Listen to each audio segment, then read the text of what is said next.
Vladimir Zelensky, president w'eggwanga lya Ukraine era nga kati y'omu ku ba president abasinga ettutumu mu nsi yonna, kati aweza emyaka 48 egy'obukulu.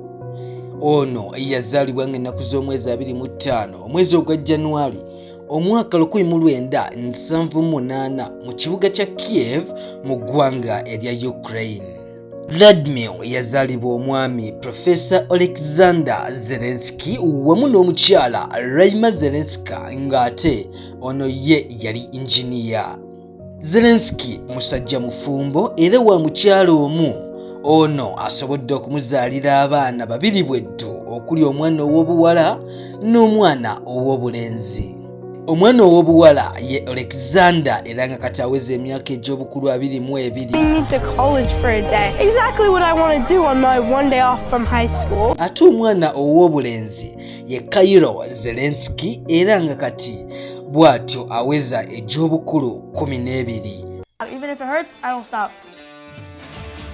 Mu kisaawe ky'ebyenjigiriza, Zelensky yasobola okufuna digiri ye yasooka era ng'ono yagifuna mu mateeka okuva mu ttendekero erya Kiev Economic University mu kibuga ekya Kiev era nga kigambibwa nti ono teyasobola kugifuna era n'addayo n'asoma ebyakazannyirizi oba biyite ebya MDD mu Kiev Economic National University mu kibuga ekya Kiev.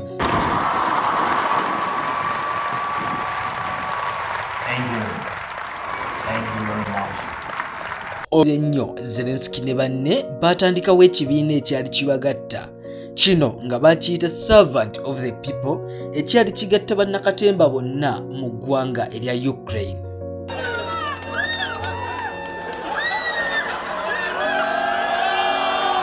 Oluvannyuma ng'akalulu k'obwa pulezidenti kabindabinda mu ggwanga eryo, bw'atyo ne banne baatuula ne bakkaanya Zelensky yeesowoleyo ku ntebe ennene ey'obwa pulezidenti era bw'atyo mu kalulu akaagenda mu maaso yakawangulira waggulu ku bitundu 73 era bw'atyo n'alangirirwa okubeera pulezidenti w'eggwanga erya Ukraine ng'ennaku z'omwezi 2 omwezi ogwokusatu mu mwaka 2019 wansi w'ekibiina kye bayita Servant of the People.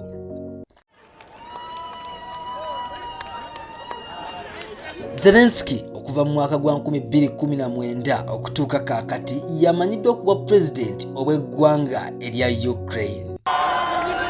Nze Ezra Joseph Kaye wano ku MRU TV.